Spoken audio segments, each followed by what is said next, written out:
Hello and welcome to Tech Deals Part 2 of the $400 Ryzen 3 2200G build video series detailed guide. This is going to be a deep dive. Grab yourself a coffee or a Red Bull or a drink, sit back, relax, we're going to be here for a while. If you want the short version of this video, it will be linked down in the description below. Part 1 is the basic build guide and parts overview, under 10 minutes long. I go through the various parts, mention their prices, why they're included, etc. This is all the alternative options, the pros and cons to the various parts version of that video, much longer. Coming up next will be part 3, which is the actual build. Camera will be overhead. I'm actually going to put it all together, show that to you, turn the thing on for the first time. Now, before we get started, everything I'm going to discuss in this video today will be linked down in the description below. And yes, it will be a long video description this time. All the alternatives will be down there to both Amazon and Newegg as appropriate. Those are affiliate links. They do support the channel. They help me make these videos. So if you found this helpful, useful, and informative, please use those when shopping. It really does make a difference. On with the detailed guide. First up, we have processor choice. Now, this is going to be an in-depth conversation because the processor is really the key and the heart of the entire machine. We have spec'd a $99 Ryzen 3 2200G in this system. However, for $70 more, you can upgrade to the Ryzen 5 2400G. Should you? Maybe, maybe not. That depends. Let me talk about the differences real quick. First of all, the Ryzen 3 has 4 cores, 4 threads, and the Ryzen 5 has 4 cores, 8 threads. It's kind of like the older i7's 4 cores, 8 thread chips. Now, they're both unlocked and both overclockable, but the out-of-the-box speeds are different. 3.7 on the Ryzen 3 versus 3.9 on the Ryzen 5. So it's a higher binned clock speed out of the box, potentially higher overclocking, but that's going to vary from chip to chip. The real differences, besides the thread count, is the integrated graphics, Vega 8 versus Vega 11. All that simply means is that the Ryzen 5 actually comes with more real shader cores. There's more processing cores on Ryzen 5 than there are on Ryzen 3.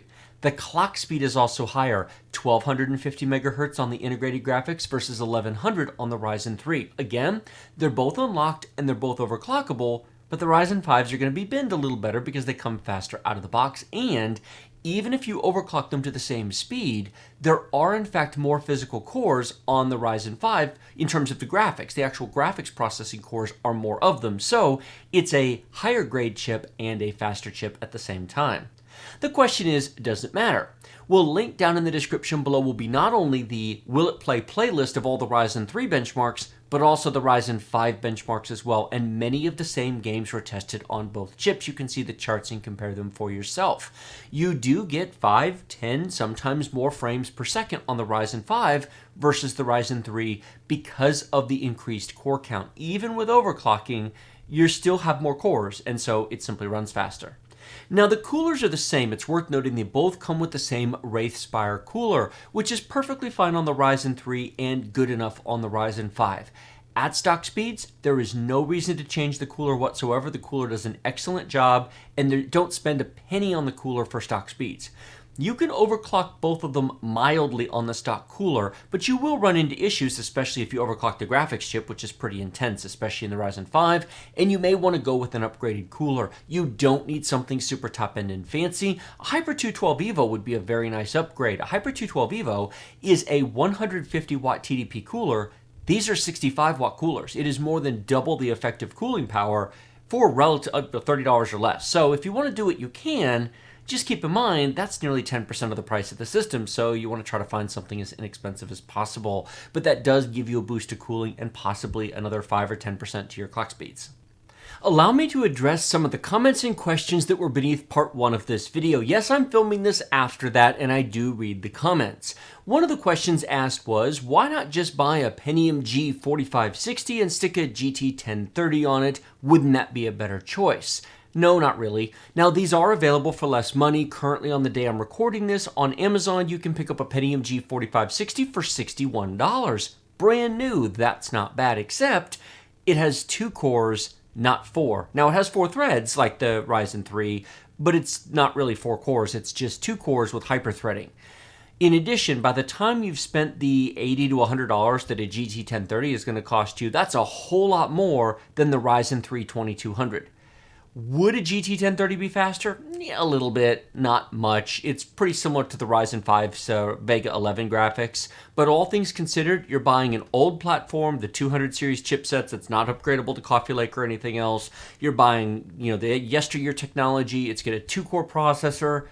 At this point, unless budget is everything and you're not building a gaming machine and you just need a basic workstation and you're going to use the integrated graphics on the Intel chip, yeah, skip that.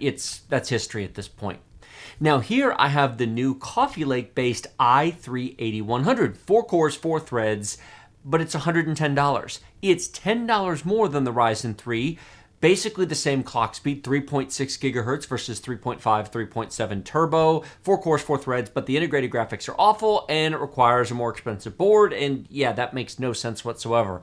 Frankly, to be completely blunt, sorry Intel, but these new Ryzen APUs really make your whole low end pretty pointless. Now that brings me to these two processors, which are the previous generation FM2 based chips. We have the Athlon X4, which has no integrated graphics, and then we have the A10 series, which used to be the good APUs, if you could ever call them good. They were better than Intel, but not spectacular.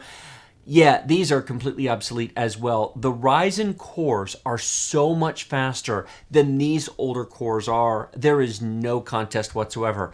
Even if you find these on a deal, even if you find these used for half the price, for $50, don't bother. The performance is bad, the platform is old, the FM2 series is getting no further updates, and just skip it completely. Now, if you own one, and this is kind of a different conversation because that's an upgrade guide, but if you own one, is the Ryzen 3 an upgrade? Oh, yes it is. Both the CPU and the integrated graphics of the Ryzen 3 2200 for $99 are a huge upgrade over even the top-of-the-line A10 chip on the previous platform. We're talking up to a doubling of performance depending upon your application and game. It is a huge increase. Not always double, but it is a big, big increase. Now, whether that's worth it to you or not depends on what you're playing. This will certainly play League of Legends just fine. Overwatch? Oh yeah, get a Ryzen.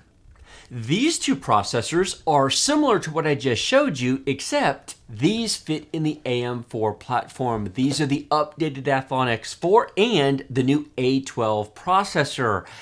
Skip these as well. I have done videos and performance tests on these, and yeah, while it's the new socket and DDR4 and they are slight improvements over the previous generation chips, there is no contest that Ryzen is substantially better. These are not inexpensive enough to bother considering. Even at $50 for the A12, I would skip it. It really is that big of a difference between that and the new Ryzen 3.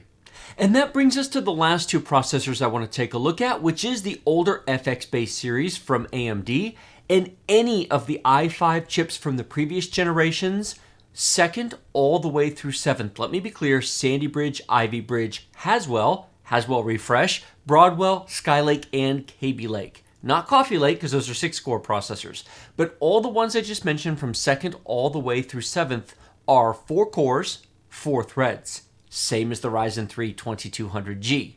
Are any of the i5s faster than this? Yes, especially the one I have here, which is the 7600K overclockable chip. But most aren't going to be looking at this, and so this is a stand-in for all those processors. Now let me talk about the FX-based chip first. The FX 8000 series is an 8-core processor with 8 threads, or 4 cores, 8 threads, depending upon how you look at it. Windows sees it as 4 cores, 8 threads, but that's beside the point.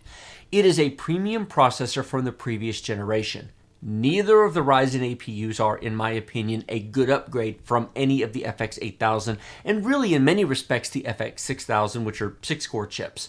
The reason for that is, while on a per-core basis the Ryzen processors are stock for stock better than the FX chips, they're not tremendously so, especially because the FX were so overclockable. Many people get 4.5 gigahertz out of the FX chips, and you're not going to be getting 4.5 out of Ryzen anything, at least not at the moment. So if you're going to upgrade, you really want a Ryzen 5 1600 or a Ryzen 7 1700. And if you want a car analogy, because I love car analogies, the FX 8300 to, say, a Ryzen 5 2400G would be like trading in a 3-year-old Toyota Camry for a brand new Toyota Corolla. It's shiny, it's new, everything smells nice, but you've gone down a trim. Going to an APU from an FX-based processor is in most respects going down a trim, the 6 and the 8000 series respectively. Go to a 1600, go to a 1700, or the new Coffee Lake. I would skip the APUs if you're on a chip like that. Moving on to the Intel chips. Now, as I mentioned, they're 4-core, 4-thread processors. Again, assuming you have anything remotely resembling a decent graphics card, none of the Ryzen APUs are much of an upgrade. It is true that the Ryzen 5 has 8 threads, and that does make things like Battlefield 1 smoother, but you have to have a pretty bad video card for the integrated graphics here to be considered an upgrade.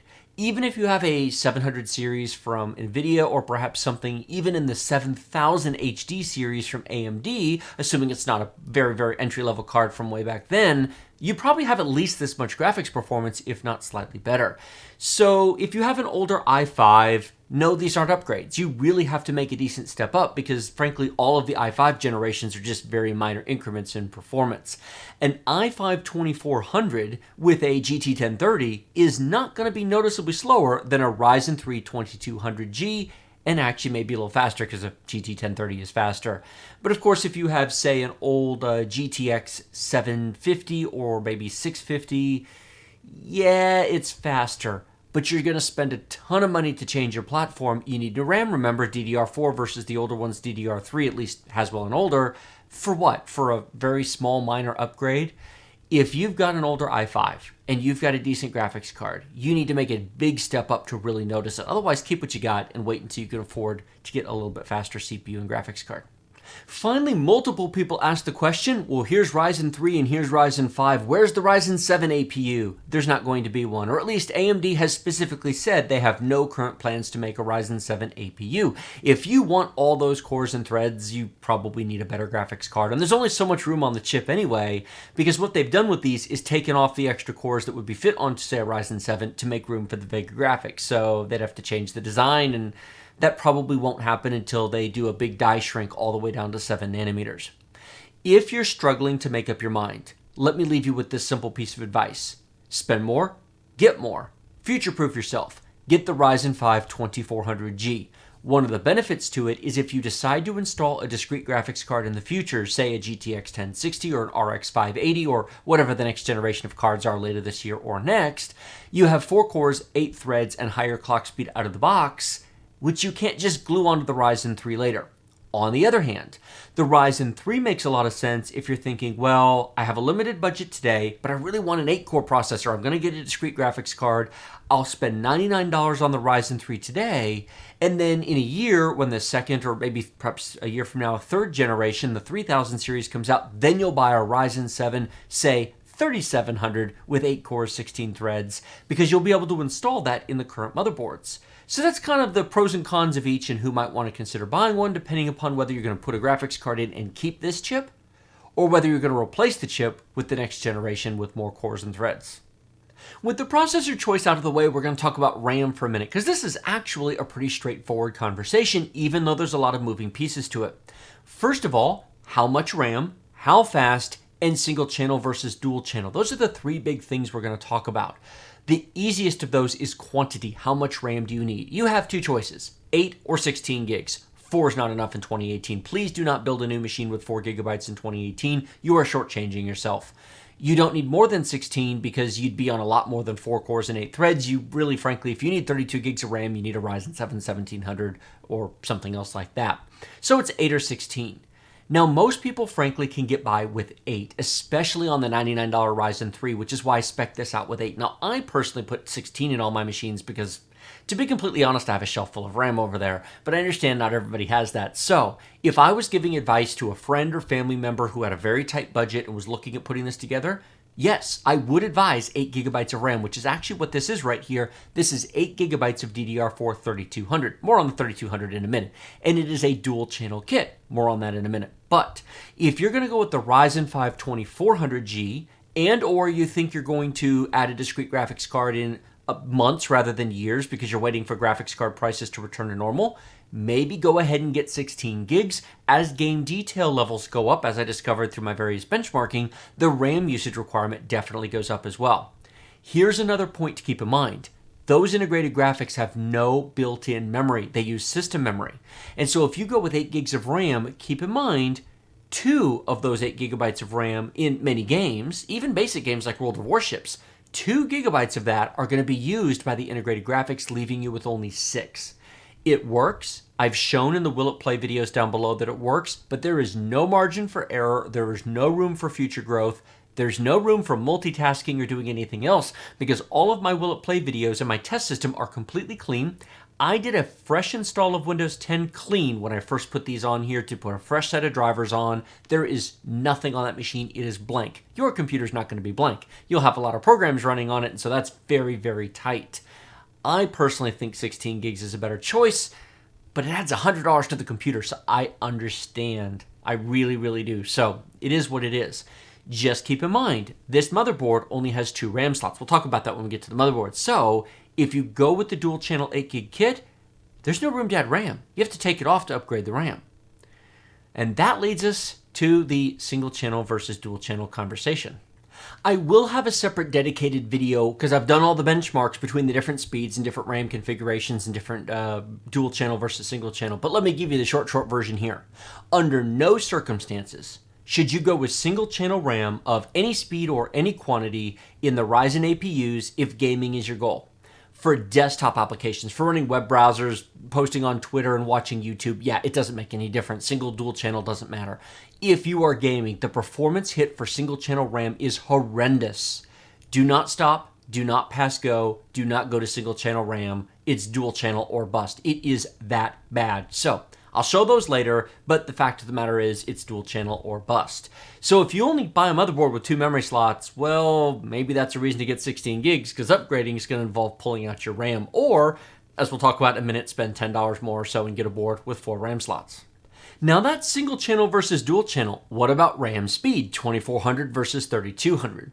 Now, it's not as big of a performance hit to go to 2400 as it is to go to single channel, which is absolutely horrific. It's a huge, huge decrease, but I would like to point out that in the 8 gigabyte size, this dual channel kit, when I'm filming this video, was $103 on Newegg. Links to all that will be down in the description below. The DDR4 2400 version of this kit is almost exactly $20 less expensive. For $20, you may take a hit of, say, 10% or more to the performance in your games. You're spending $400 to put together this basic build. $20 is just 5%. Is it worth saving 5% on the price of the system on your RAM to lose 10% or more on your performance? No, of course not. This is actually where you need to spend some money. I would not put less than 3200 into this system because you're using it for your integrated graphics. Another common question beneath part 1 of this video is, does DDR4 3200 now work in all of the Ryzen boards? Have the BIOSes now been updated to the point to where the RAM issues at Ryzen's launch have been addressed? Yes and no. I find that most 3200 kits now work on most of the B350 and X370 boards that I've tested most of the time. There are a couple kits that are finicky on some boards. There are some boards that will take 2933 but not 3200. It just depends upon the situation. I cannot tell you this specific kit will work in every board you might buy. I cannot tell you that every kit will work at 3200 in that specific board because I've seen it be very, very hit and miss. What I will tell you is that at this point in time, every 3200 kit I have, if it doesn't run at 3200, it will run at 2933. AMD doesn't use 3000, they use 2933 as the next step down. The performance difference between 2933 and 3200 is minor, a couple of percent. You're not going to notice it. My advice, buy 3200. It's like $2 more than DDR4 3000. Buy 3200. Try it at 3200. If the system is not stable and does not boot to Windows, set it to 2933 in the BIOS and be happy. I have not had a problem with that on any board or any RAM kit so far. Moving on from the system RAM, we have our motherboard choices. Now I have all the major manufacturers here represented: MSI, Gigabyte, ASRock, and ASUS. That's an A320, we'll talk about that in a second. The truth of the matter is, when it comes to brand, it's personal preference. I have no problem with any of these brands. I will put them and have put them into various systems. It's very much just a personal preference in terms of price, features, what they provide, which design style that you like, etc. Now, there are different sizes of boards and there's different chipsets, as you can see here. We're going to go through these step by step. First of all, you have size of board. ATX versus micro ATX versus mini ITX. Now, I don't really do a lot of stuff with mini ITX, especially in a case this size. It's kind of pointless. They're expensive, but they are extremely small boards that are even smaller than these micro ATX boards. And if you're interested in that, well, at some point I might do one of those builds. There's very, very small cases and everything just gets expensive. Those boards actually cost more for being that small. But putting those aside for the moment, we're going to talk about the two main sizes of ATX boards. These two in front of me are full-size ATX boards. Please note, they will not fit into this case. There are smaller versions from these companies. This is just what I have sitting over on the shelf to put on the desk to represent these brands. You'd need the Masterbox Lite 5 instead of the Masterbox Lite 3.1 to fit these. That case, which I'll talk about when we get to cases, will fit a full-size board. Otherwise, you need the shorter versions. These two boards are micro ATX. Basically, it cuts off the bottom, say 25% of the board. You lose a slot or two. You lose a couple of expansion slots. It isn't a big deal for a system of this level. I love full-size ATX boards. Most of my personal systems are full-size ATX boards. A $99 Ryzen APU, yeah, these are fine. In fact, I'm going to be building it here with this Gaming Pro right here, so I'll be using a micro ATX board in this case. That being said, how much expansion do you want? Are you going to go to a full-fat Ryzen CPU, such as a 2600 or 2700 when those come out? Maybe you want a spring for a full-size board. Maybe you want the extra expansion options. That's a personal choice. Now, what about the chipset? Now, I've got a lot of B350 boards here. No X370s. It doesn't belong in this conversation with chips of this level. What about an A320? I have talked about these before, briefly a little bit. There are other differences, but the key difference for the purpose of this video is that B350 chipset boards allow you to overclock both the CPU and the built-in GPU of the Ryzen APUs. A320 boards do not. So if you want to overclock, well, that just is out of the window right now and you have to buy a B350. If you are not going to overclock, if you're not the overclocking person, you want guaranteed stability, you're just going to buy it and use it as it comes out of the box, you can save some money by going with these boards. There is currently, on the day I'm filming this video, an MSI A320 board after mail-in rebate for just under $42 on Amazon right now. Prices change, mail-in rebates change, that's going to change, but search through all of them, there'll be a link down below. The truth of the matter is you can save yourself some money. This board right now is $65. That board is a little more than $20 less expensive. Is it worth saving that $20? That's a personal choice. There are other differences, different USB port configurations, fewer options. It's very stripped down and very basic. But if you need to save every last dollar, if you just don't care and you go, I've never overclocked in my life and I'm never going to overclock in my life and I'm building a simple system and I don't care, save yourself another $20 and get yourself an A320 board. The performance will be the same at stock. Stock speeds on those chips on these boards will be identical. Your games, Windows, everything will run the same at stock speeds out of the box on these boards versus an A320 board. The next question you might have is, do you buy a stripped down basic board or do you buy a full featured board? A good example is this one right here. This is a nice board. This is an Asus ROG Strix B350-F. Normally retails in $110 to $120 price range, although in March there's a mail-in rebate on it, but it does have nicer features, nicer LAN, nicer audio, better components than some of the less expensive boards do. If you're buying an APU and you're on a budget, this is a lot of money to spend on a motherboard versus, say, a $65 Gaming Pro, for example. But if you can find something like this on a deal, and of course you have room for it, it won't fit in that case, you can certainly step up. My general advice, don't spend as much on your motherboard as you spend on your CPU. If you're going with a Ryzen 3 2200G, $65 is about all I'd want to spend on a motherboard. If you're going with the $170 Ryzen 5, okay, you can spend more, maybe up to $100 if you want to, but performance doesn't change, just features and size and expansion ports. Now you need a case to put your new computer in. I cannot possibly put all the cases I have on the desk. You wouldn't be able to see me. The whole desk would be full. Suffice it to say that there are a million different cases to pick from, and it's a very personal choice. Now, these are two Cooler Master cases, but of course there are other brands. There's Corsair, there's Fractal Design, there's NZXT, and there are many, many others. Cases are a personal choice. Pick whichever case you want. Just keep in mind that spending $100 on a case probably doesn't make any sense for a system where the whole CPU is only $100 to begin with, at least for the Ryzen 3. Now, these two here are from the Masterbox line, and I put them here to show you the size difference. I mentioned micro ATX versus full-size ATX. This is the Masterbox Lite 3.1, and it will only take a micro ATX board. This is the Masterbox Lite 5, and it will take both a full-size ATX board as well as a micro ATX board. It's taller, as you can see. It's got some more expansion options. Now, the red on the front is customizable. This actually comes with white, red, and black plastic. This has the black plastic on it. You can put red on this as well. These are customizable. Both of these cases also come in tempered glass and non-tempered glass versions. The $37 for this that I've got budgeted for the system is the non-tempered glass version, even though this is actually the tempered glass version sitting in front of me. For those of you curious, this is actually the $900 i5 8400 CyberPower PC that I've previously covered on my channel. Yeah, CyberPower PC uses a ton of Cooler Master cases, and that's actually what this is. But it shows you the size, and it shows you the design, and it's basically the same thing you'd get if you bought the case standalone. Size, brand, personal preference. Now, I'm hoping to get some other cases in. I've done a bunch of Corsair. I've done a bunch of Cooler Master. I have yet to review an NZXT or a Fractal Design because they haven't sent me any yet. And unfortunately, these things cost money, and so I have to be picky with what I buy. If you want me to see me cover those cases, I've got to go out and buy them. My link to Patreon is down below. If you support the channel, I will use that money. I currently have about 220 patrons when I'm filming this in March of 2018. Support me. I will use that money to go buy some more stuff, like some other brands I haven't covered, and then you'll get to see those on the channel. I'd definitely like to do a build and say the Meshify C or the new Define R6. I think those look very nice. I just don't have one.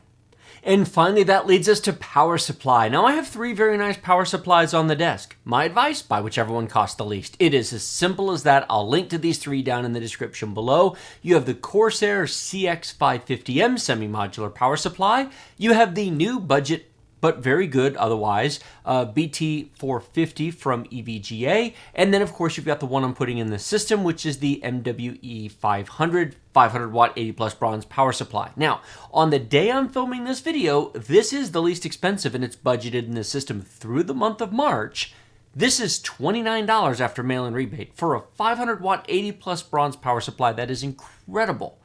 However, there have been times where this 450-watt power supply has been less without a rebate. It's not on the day I'm filming this, but it has been. That's what the links are for. Check current prices when you're watching this video. They change all the time. Currently, that's a bit more from Corsair, but it's also been on sale. They don't really sell the non-modular version anymore. I've seen it occasionally, but it comes in and out of stock a lot. They've sort of gone to the semi-modular. It's not fully modular. Please note, these CPUs do not pull very much power, and without a graphics card added, the entire system under full load might only use 150 watts of power, including a RAM, motherboard, even a hard drive. It's not that much. The truth of the matter is, if you have a spare power supply that you pulled out of an OEM system, or you just want to buy something really bargain and cheap, would I take something like this and put it in here? Well, no, I wouldn't, because I have all these power supplies. But if I didn't, I would. This is a cheap budget OEM power supply. It's 300 watts out of an Acer Aspire pre-built desktop computer. This would have no problems whatsoever running all of this without any issue whatsoever. It does not have a 6-pin PCI Express power cable, which is why I swapped it out. This is actually what replaced it, for those of you curious, because I wanted the cable to be able to put graphics cards in there. But if you can pick up one of these for $15 or $20 for an APU, sure. Now, I know some people are going to hear that and go, are you crazy, man? You need an 80 plus bronze or an 80 plus gold. Those are power efficiency ratings, although they usually indicate the unit's better. Is that unit that I just showed you as good a quality internally as these are? No, not at all. Does it matter for these? No, it really doesn't. I would do it. Most computers come with such power supplies, and for this, yeah, it doesn't really matter.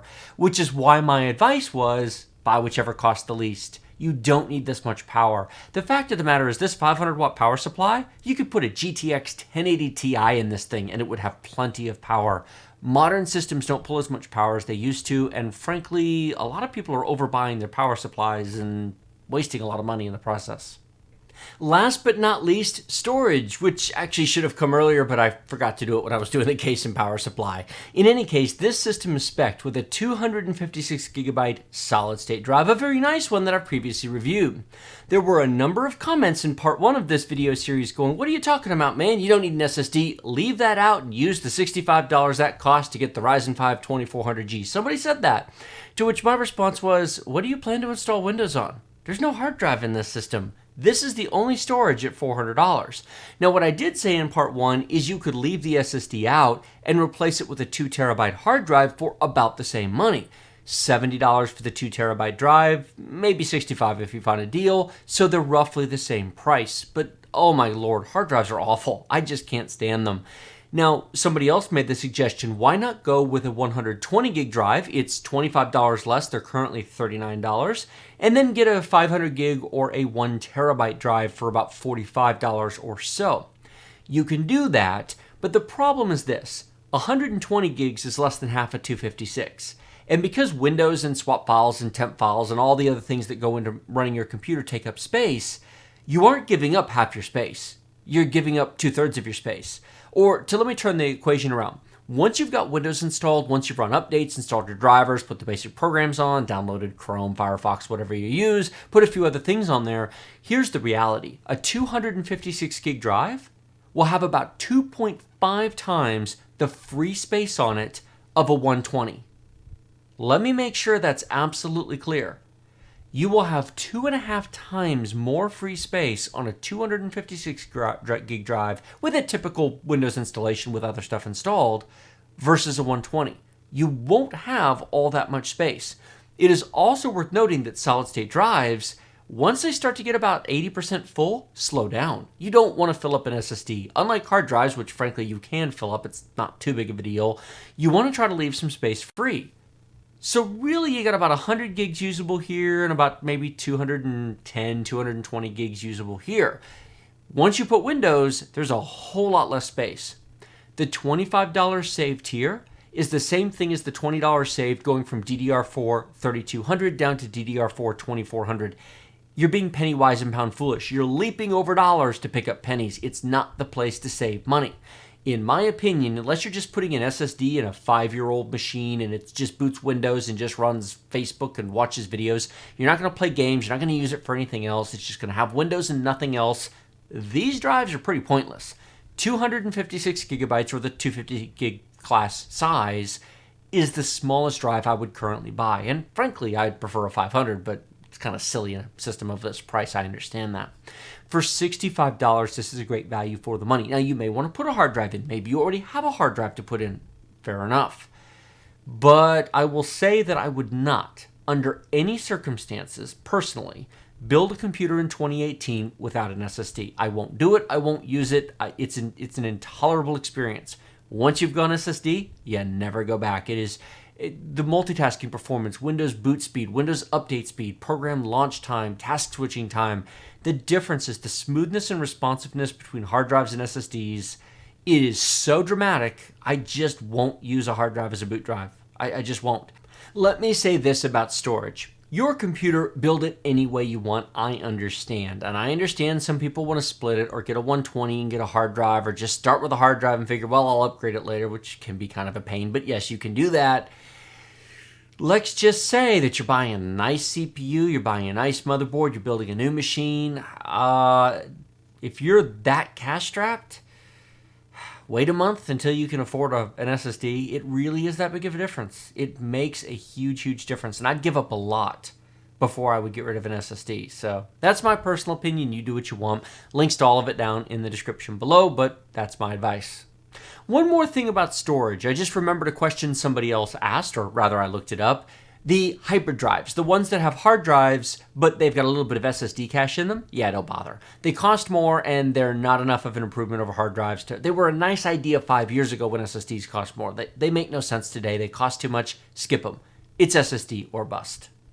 Well, that was a nice long video. As I mentioned before, there'll be a bunch of links down in the descriptions below, including the Will It Play playlist with 17 games tested on the Ryzen 3 and the Will It playlist with almost as many, but not quite as many games tested on the Ryzen 5 2400G. Some games I didn't retest. League of Legends plays fine on the Ryzen 3. You don't need to see that benchmarked on the Ryzen 5. Of course it's fine. But I did test a bunch of games on the Ryzen 5, and that will be down there as well. As I mentioned, all the links to everything I've discussed will be down in there to both Amazon and Newegg. They are affiliate links. They support the channel. Just kind of like with the cases and Patreon, if you want to see more of this, if you want to see me be able to buy more hardware in order to test different brands, please consider using those links when shopping. I would greatly appreciate it. Like this video if you like it, share it with your friends if you loved it. Remember to subscribe to my channel with that big, huge red button directly below. Questions and comments in the comment section and links in the description. I mentioned that already. Thank you so much for watching. I will see you in my next video.